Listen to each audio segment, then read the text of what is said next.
Hi, I'm Mesa. Welcome to Elysium. Elysium was created by me to express my choreography desires for dark fusion, and over the years developed an improvisational aspect inspired by American tribal style. We're not specifically ATS. In fact, we're not really specifically anything. It's kind of my own thing, and I'm happy to share it with you. All Elysium dancers start with neophyte. Please come back to these classes as often as you wish.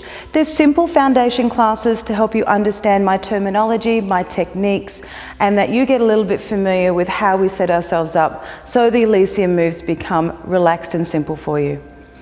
As with any dancer exercise, please see your physician or a medical practitioner and make sure you're staying in touch with the health of your body. It's really important that you don't overextend yourself. We all want to grow and develop new skills, and those should come with time. The pacing of that development needs to be unique to you. Starting with the blossoming. The blossoming is the most important component for the Elysium neophyte. It will continue to come up throughout your Elysium program, and it does several things. It is a warm-up and cool-down ritual. It is a dedicated spiritual part of our dance. So it's how we connect to our space and to ourselves and push everything else away so we are free to dance. But it's also a very important technique exercise as well as a flowing dance ritual. So we're incorporating a lot of things into one. For the blossoming, I simply want you to break it down to this. Imagine a rose at night, and in the morning when the sun comes, it opens and blossoms, and then at night it closes. And that process repeats day in, day out. We are constantly unfurling and closing back in for the blossoming. It's done on both sides so we can balance the body. It is not only a skill building exercise, it's a balance challenge technique exercise, and it is a performance aspect. We use the blossoming on stage. It also looks beautiful. So we can start dancing straight away. Let's begin with the posture. Very simply, if you're not familiar with belly dance at all, it's probably recommended for fusion that you have at least some basic belly dance foundation. Belly dance posture for nearly all styles has both feet flat on the ground, heels on the ground. Set up to line your feet up with our sit bones right through here. Not the outside of our hips, but where the hips actually meet the pelvic saddle, right in there. Feet should be parallel, not turned in or out. Knees are bent and soft slightly without being too low. What we want to do is rock the pelvis down at the tailbone and up in at the front. And what you'll feel is that your abdominals will naturally slightly engage to support that. You shouldn't be squeezing your glutes. They may slightly engage as well, but you don't want to hyper-contract either the abdominals or the glutes. Allow that contraction to happen naturally and think about placing your pelvis where you want it to be rather than controlling your muscles. They already know what to do. We want to imagine from our bra strap down that our spine is just hanging nice and long. So we should feel that extension when we drop our tailbone down. From there, we want to keep our chest lifted without being extended. We want to lift our shoulders up, bring them back, drop them down, but then we want to relax them slightly. The difference being that we don't want to squash our shoulder blades together because here we're locking out some of the potential for movement that we need. So from the back, we're bent, pelvis is tucked, shoulders are rolled, and instead of pinching them back in, drop them down and then allow them to open without dropping forward. In Elysium, when we lift our arms, we lift it keeping our shoulders down. We almost never stretch the arm up unless it's a dramatic moment. So we want to remember to keep the shoulders away from the ears. Imagine you've got some big beautiful earrings in there and you don't want to get them caught on your costume. Our arms, when we bring our arms up, will be elbows slightly in or out depending on the position of our hands, whether our hands are in or out. And our arms are here as opposed to beside our body. They're not right out to the side. And this way I can be long and create a beautiful shape without being tired or without compressing my shoulders, so I can still have a full range of movement through here as I wish. Knees should stay slightly bent to allow my pelvis to tuck, but I don't want to drop down too low. I shouldn't feel any express muscle contraction through my calves. The blossoming starts in our basic posture. We bring our hands together into a prayer position. We refer to this as Namaste in Elysium. Shoulders are down, elbows are lifted, we're not drooping here. And we're going to take a breath and release the hands down. Turn the hands in and connect and come back. First position in the blossoming, once we've taken the breath, will be taken by bringing the right foot back first and keeping our weight on the left. We will then unfurl our hands, meaning we'll peel them apart until they separate last at the fingertips and float up with the back of the wrists, up with the right arm and out with the left arm. My shoulders will slightly turn, but that will be in line with my hip, because as I step my right foot back, I'm going to turn my whole body. My entire weight stays on my left foot completely. I put no weight on my back foot whatsoever. So when I step back, the line I create is here. My abdominals are engaged, my pelvis is still tucked, my knees are slightly bent, my right foot simply stepped behind me just for a little touch of stability, but there's no weight. I'm really just resting the tip of my toes. And then I can open my arms. I should feel like I have a column from the top of my head through my body down to my foot. Indeed, if I lift up my back foot, I should still be incredibly stable. So from the back, that looks like this.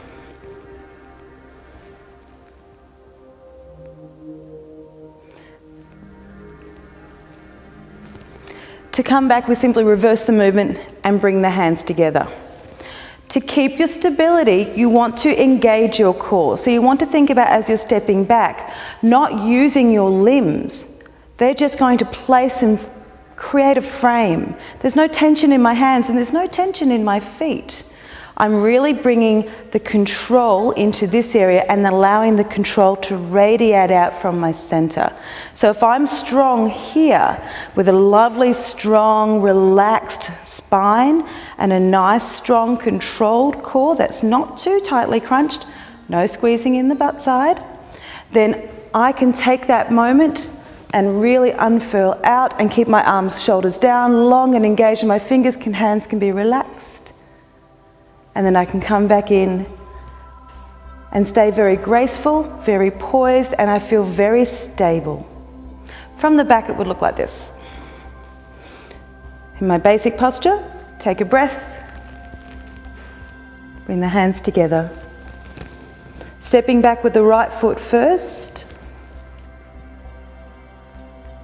And you notice that the angle is not all that much. If this is my 12 o'clock line, I'm turning to what would be about my 11 o'clock. We'll talk about performance angles in just a moment. I repeat this on the other side, so now I'm going to step back with my left foot and keep my weight on my right. All the same technique applies, and I come back to the center. I'm facing you now as my 12 o'clock angle. If I'm thinking of standing on a clock face, I have 1 o'clock, 2 o'clock, 3 o'clock is directly to my side, 9 o'clock, 10 o'clock, 11 o'clock, and of course you're at 12.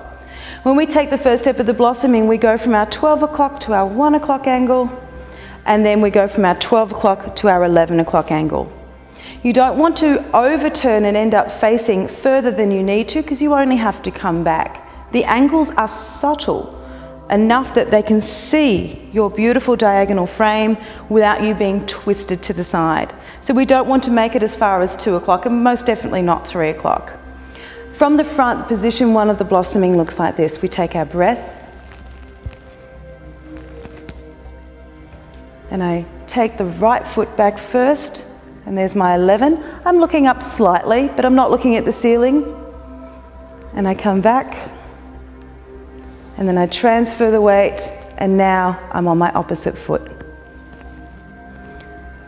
The challenge here is to keep our weight in a nice column so we don't lean back or rock back at all. We stay very much on this front foot. Remember, you should be able to take the other foot off the ground and not have any balance issues at all. So it's all about being able to turn the body without changing the line of your body, being able to exchange the weight from one foot to the other as we turn and stay very stable. And then of course we want to be able to add the flourish of the arms and stay very relaxed. Position 2 will then take that same angle, but this time we do want to change the weight distribution. In position 1, you're balanced on your front foot. Position 2, you're going to balance on both feet. So this time when I take the feet back, I'm actually going to bring my heel down and place my weight not on my front or my back, but halfway in between. So my weight's on both feet. So just the hands and feet, well, excuse me, just the feet first of all without the hands. So I step back this time, and I'm going to bring my heel down. So I have an extended back leg and I have a bent front leg. I want to not have my weight completely at the front, so my back leg shouldn't be straight, and I'm not going to push right back, so my front leg shouldn't be straight. I want to be somewhere in the middle, so both legs have a softness to it without being too bent. I can keep both heels on the ground, and I've got a nice diagonal. When I bring my hips back, my torso and my head lines with that, so my back is not twisted. From the back it looks like this.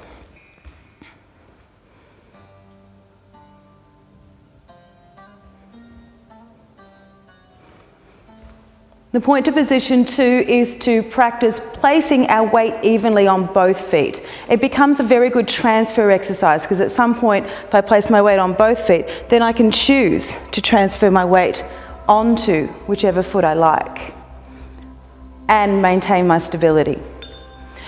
In this position 2, we actually change the arms. We're going to unfurl the hands together again, and we're going to turn the fingertips towards our heart chakra, unfurling again so the fingertips are the last thing to separate. Keep the elbows lifted and out. So we have this frame position. Now we pretty much only use this, particularly at the initiate level in the blossoming, but it's a great exercise to stretch all around through the arms right down to the fingertips, and it gives us a strong frame, which we then of course can add hands to. So this becomes a quite useful technique exercise. By keeping the fingers in pointing towards each other, it also forces us to keep our elbows lifted. We call this position matador. So as we've completed position 1, we'll take the same angle, stepping back into position 2. And this time when I come back in, I'm actually going to come back in, I'm going to cross my hands. I always put my right first and allow my left to cross. Now this will actually be useful in some further Elysium moves later on. But for now, it means that if you are dancing the blossoming with other people, everybody's hands are crossed the same way. Fingertips are extended without being tight and without being posed. Don't have floreo hands yet, just here. And then of course we'll repeat that on the other side. My core is still engaged. I still want my pelvis tucked, so I have to make sure both knees are bent. It's the reason I can't have a straight back leg. Coming back in, and I cross again. So from the back, that looks like this. So I step back, making sure both knees are soft and bent, making sure my pelvis is tucked, elbows are lifted.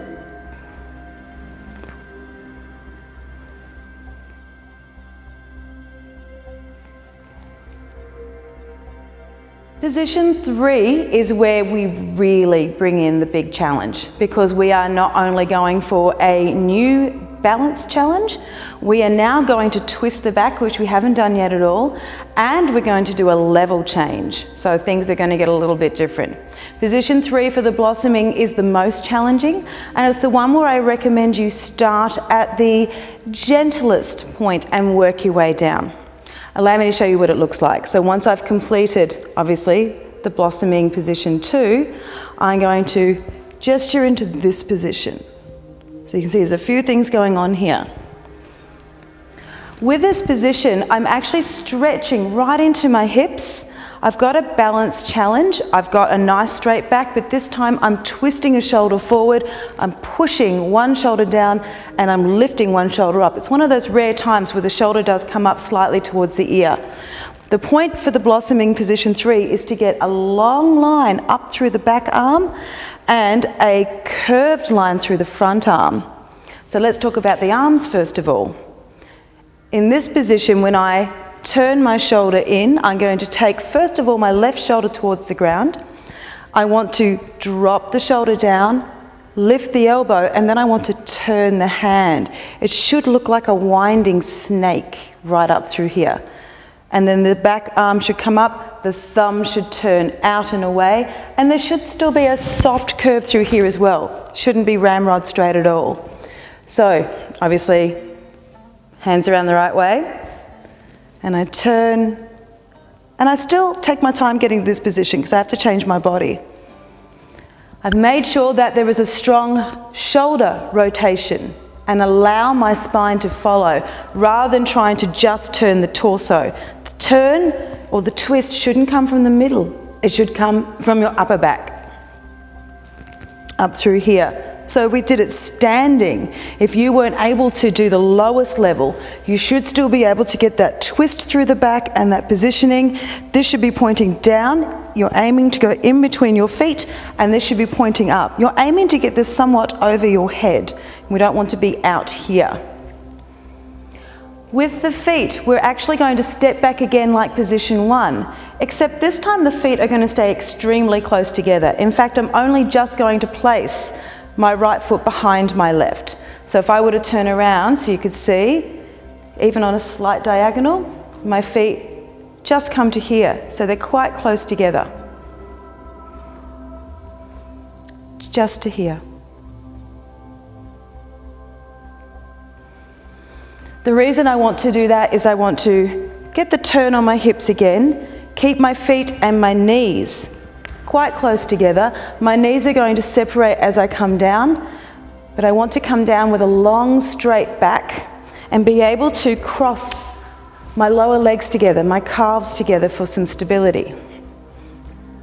So in here, back foot's on the ball, the left foot is flat, and I come down, long flat back, and I'm sitting into my hips. How low you go with this is up to you. There is a skill building to this. For some of you, when you begin, you may only go so far, and for some of you that may be your perfect place, and that's fine. I like to challenge myself to go as low as I can, and some days I get a little further than others, and if I've been practicing more consistently, I notice that my flexibility is more accessible. From the back, come to here, and I'm sitting. So I'm sitting with a long flat back, which means I want to be able to let my butt come out. No one's going to be looking at that. They're going to be looking at your arms. So it's okay to stick your tushy out a little bit. So from this position, we come down like this. Come back up, feet together. Putting it together with the arms, I start to turn the shoulder as I step, and I unfurl the arms down.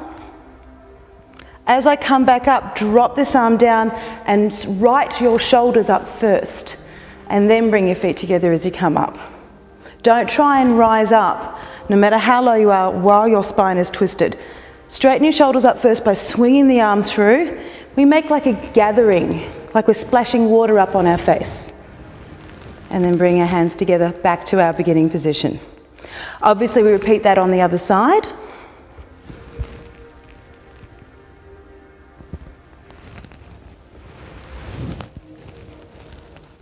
From the back, it looks like this.